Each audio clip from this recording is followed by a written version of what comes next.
As we have seen in the previous video, sometimes we will fall into the ambiguity problem when we deal with multiple tables having the same column name. And when we join two tables, we will require one join condition. But then when we join multiple tables, we will require multiple joining conditions. And if we have multiple joining conditions and we have multiple tables, this is going to be a long query to write. So we're trying to solve the issue here where we will need to basically join multiple tables and avoid writing those tables again and again. So we will need what we call aliasing. That's going to make it easier to specify the tables and remove ambiguity. It can be done using an alias. So usually what we do is we use a letter or two to refer to a table.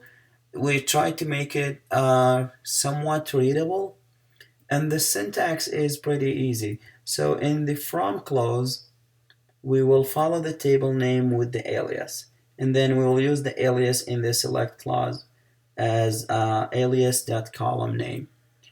And this is going to make it easier for us to write those aliases instead of writing the whole table name.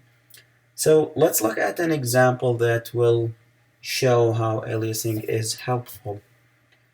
So when I'm joining multiple tables to get this result, so if I want to display the names of the customers along with the titles of the books they have ordered. Now this will require multiple tables to fetch based on the data set that I have, because the titles of the books are available in the books table, and then the names of the customers are available in the customers table. But I don't have a direct link between those two tables. I have to pass by several tables in the way. So let's see how will this look like. So the visualization will look at the customers because I need the customer name, basically the first name and last name, and these are only available in the customers table. Now I need also the book titles, which are available in the books table. But I don't see any other linkage here between those two tables. I don't see any column that is present in both tables, and there is no foreign key between those tables. So how will I know where did that or which book is ordered by which customer? First of all, if the customer made an order, then that information needs to be in the orders table. And in the orders table, I will get the items in the order from the order items table. Now, if I look closely, I can link the customers table to the orders table using the customer ID. And then I can go from the orders table to the order items using order ID. And then from order items, I see ISBN, which is going to link me to the books table. So this example clearly shows that I will need to pass by different tables to get my results. So let's see how can we write this query. So let me take all of this out. Remember, we needed the first name and last name and the book title. So I will not do any concatenation here just to make the query simpler. So I will select the first name and the last name, and then I need the title. So these are going to come from customers, and I will need to include my tables as well. So the customers table, I'm going to call it C.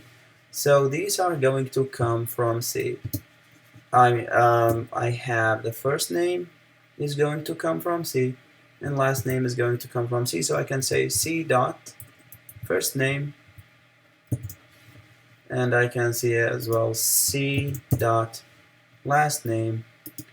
And then the other table is going to be orders, because I will need this to link it in the where clause.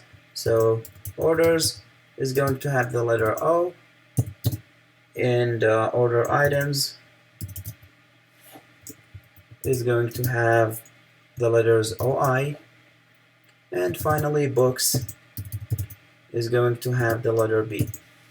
So title is going to come from B, so I'll say b.title.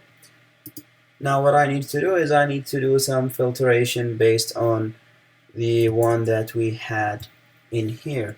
So the customer ID in the customers table needs to match the customer ID in the orders table, and the order ID in the orders table needs to match the order ID in the order items table, and finally the ISBN in the order items table needs to match the ISBN in the books table.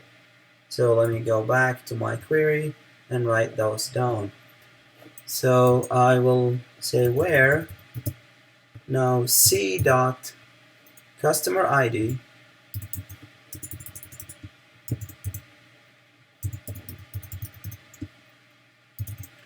is equal to o dot customer ID and o dot order ID needs to be equivalent to oi dot order ID, and the final thing is oi dot ISBN needs to be equal to b dot ISBN.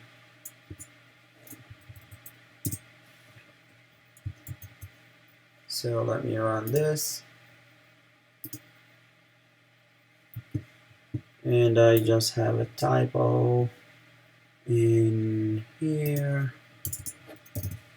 First name and non-column customer ID in the where clause, so I think I have another typo. Oh yeah, right here. And this is going to be my table, my resulting table. So I have this customer ordered those books, the other customer ordered those books, and the other customer ordered those books, and so on. So this is an example of using aliasing to make my linking easier, because basically it is going to be harder for me to write all of those table names every single time I need to refer to them. And this is also going to help me solve column ambiguity in here, so I don't have, if I have a column that's appearing in more than one table, I will just have the letter signifying that table.